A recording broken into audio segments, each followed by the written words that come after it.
What are you making today, Miss Martha? Well, first off, thank you, Robert Jr., for the chef jacket. Although I'm doing biscotti, so I'm going to be too hot. I'm going to have to take this thing off in a little bit. But what kind of biscotti are you doing today, Miss Martha? I'm doing Biscoff Biscotti. So, as always, the ingredients will be listed down in the description over on my Miss Martha Loves to Cook digital cookbook page at YouTube. We could run through them with you here in a little bit, but that's going to take me 10 minutes to sit here and describe all the ingredients to you. I have taken a childhood memory, which was the graham cracker. I keep these in my pantry to this day because I like peanut butter on the graham cracker as a snack sometimes. So it's inspired by the graham crackers. As I got older, I found out that, wow, what are these? These are Biscoff. These are fancy graham crackers, but they've got a little cinnamon to them. So I've recreated the flavors of Biscoff into my biscotti here. If you'll give me just a second, I'm going to get out of this hot chef jacket and we're going to separate our ingredients from our wet bowl, our dry bowl, our add-ins, and our topping. If you've watched any of Miss Martha's videos over on YouTube, you know that I have a system of doing the biscotti, and that way it's easier for me to make sure that everything fits into the largest bowl that I could possibly find from a wet bowl, and then I can go from that and I'll make my dough and then slice it and then bake it and then cool it and then eat it and enjoy it and share it with my husband because it's jam-packed with collagen and protein powder, and my husband says that when he's bike riding his knees don't hurt, so it makes a difference. It's more of a healthy. I've cut the sugar way down on it from even a graham cracker's nutritional content. So it's more of a protein bar than it is a cookie. It's a sweet. So get yourself onto your cell phone or Facebook and text message Miss Martha now if you want to be on the share list, because I always do a triple batch. Just plenty to share with my friends, family, and co-workers. So Biscoff Biscotti coming right up. You go get yourself a cup of coffee. I'm going to get out of this hot, it's pretty, but it's hot, chef jacket, and we're going to get along with today's bake. I'll be right back. This is better. Okay, let's run through the ingredients real quick now so you don't have to sit there. You can look at them and you can already tell as I go through, you can go, I can't go any farther with this recipe because I'm allergic to blah, blah, blah. Okay, obviously in the wet ingredients we've got brown sugar, we've got a cinnamon sugar butter spread, we've got a pumpkin spice cream cheese spread, we've got molasses, we've got evaporated milk, almond milk, Biscoff creamy, coconut oil, and eggs. That's going to be our wet bowl, and that'll be the largest bowl because everything else will have to be added into that. So for our dry bowl ingredient, we've got a little bit of salt, a little bit of cinnamon, baking powder. I have a chocolate peanut butter powder.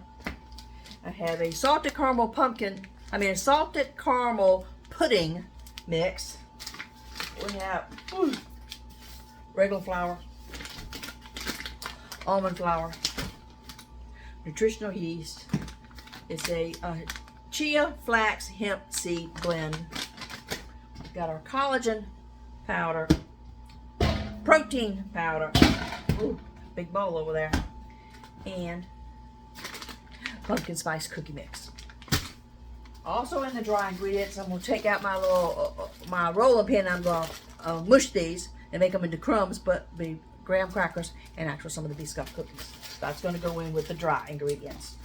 Our add-ins, which make the taste pop on a biscotti, because you're going to bake the thing to death so you can have it crunchy. So you have to have the right kind of flavors for it to hold up after all those bakes, to still taste like what your inspiration is. And for me, today's it's a Biscoff cookie.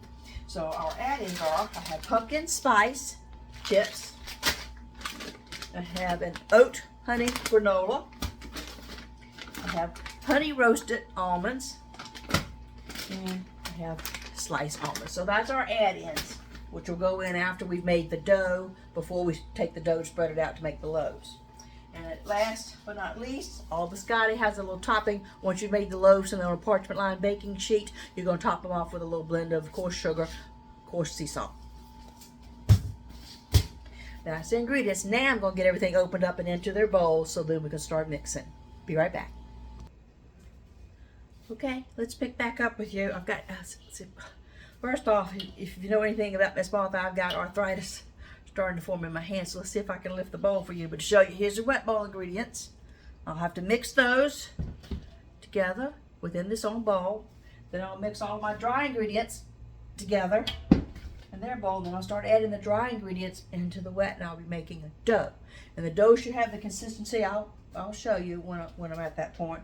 It should not be as hard as like slice and bake refrigerator cookie dough. A little bit softer than that. So if it's that hard, you're gonna have to add a little bit more milk back into it, because it needs to be a little bit damp so it will hold your add-ins. It's beautiful. This almost looks like a little snack tray in its own. That's our add-ins. I'll mix those together before I add those into the dough, and then I'll have to mix this a little bit more. This is a sugar salt mixture, which is going to go on top of the loaves before they go in the oven to bake. My ovens are preheating, and I'll pick back up in a minute. Let me start getting some stuff stirred together here, and I've got to put my parchment paper on my baking tray, so I'll be back in a minute. Behind the scenes. Mix all this together thoroughly. Then I'll mix all that together thoroughly. Then all this got to go in here. Everything's in one bowl now, except the add-ins. I mean, everything I need to make the dough portion. I'll just keep mixing this till it makes a dough. You see it's starting to form a dough. We'll be back. Okay. Here's the consistency I was telling you about. All right. Now, all these yummy things get to go in.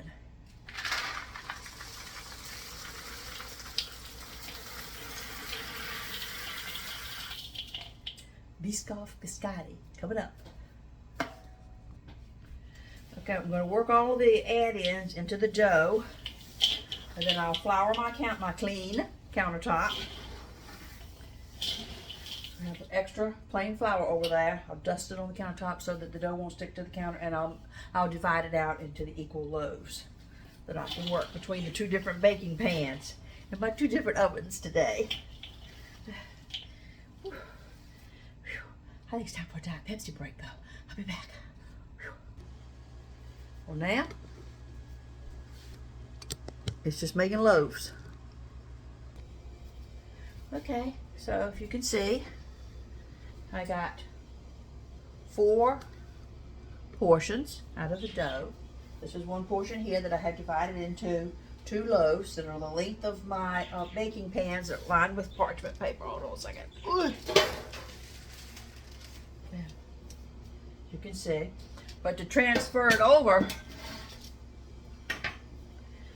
it's going to just break, and then it will make a crack when I'm trying to slice it. So I'm going to cut each loaf here in half for easier transport, and I'll shape it a little bit better, a little bit flatter once I get them on the baking sheet.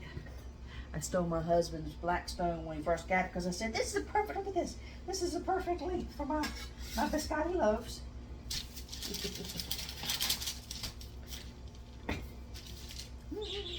Be right back. Okay, that's my first mound made into the loaves, and they'll have to be topped with the coarse salt sugar mixture. About 2 tablespoons on each one. And I'll take it and I'll spread it out, and I'll pat it in a little bit so it won't blow off in the oven. I've got to repeat this since I'm using 2 ovens for another tray, because I want them to have the same baking time. I don't want, even though this tray was almost ready to go in, I'm going to fix the other tray. Okay, so we'll pick back up. Here's a look at one tray before it goes into bake. Biscoff Biscotti. Okay, second tray's ready. Let's move them over to the oven. Going in. Okay, while they're baking, I'll make the other loaves. Okay, now I'm not going to go ahead and cut them because I can't, my baking sheets are in play right now, so I'll wait till that comes out. And they're cool enough that I can remove those off the baking pan. The baking pan is cool enough I'll put fresh parchment paper on the baking trays. Then I'll cut these into 2 separate loaves, and then each in half again, so I can transport them to the trays like you just saw. And that'll be my next bake for these will do their first bake. Then those will be sliced, and then they'll lay down on their side on the tray. If they don't all fit, I'll have to do a second pan of those. Sometimes they don't all fit, depends upon how thick it is with what you're adding. Sometimes if you've got dried fruit and stuff and a lot more nuts in it, it's a thicker slice. So moving along. All the hard work is done. I've got, let's see, what time have I still got? I've still got 40 minutes on the clock over there, and I'm basically, all the hard stuff's done. I can go ahead, we'll pause the video here. I can take the dogs out. I've got 5 little chihuahuas. I'll let this go out and enjoy the afternoon for a few minutes out back, and put my clothes in the dryer, get off my feet for a second, watch a little Korean drama if I have a minute, and when it beeps, I'll pick back up with you guys and show you what it looks like when it's baked. Oh, and by the way, to whoever it was that was stealing my recipes and posting them in the little recipe groups that there are on Facebook, you know, they would crop the little picture out, so you still got Miss Martha's little old hands and little freckled little neck and arms, whatever. You can tell it's me because you can compare it to my video and you tell all the ingredients. I had to go back through on my YouTube channel and take all of the ingredients, the proportions off of it. I left the ingredients in there because I want the people that I share with, I want them to be able to say, ooh, it's coconut oil, I can't have this one. Ooh, this one's got almonds in it, I can't have this one. This has got peanut butter in it, I can't have this one. So they'll know if there's any food allergies that they have. So I list all of that. But when I publish my cookbook on Amazon, it'll have the full recipe. But until then, I'm not putting all that on there for somebody else. I spent all this time with my original childhood memory that I'm transforming into a healthier version recipe, and I've got to sit here and decide, well, I want it to be this texture dough, how much science, math is going to go into flour versus liquid to get this to be that dough, how much spice has to go in for this quantity of dough, because like I said, I bake enough to share, how much spice so I can get the same flavor in every slice.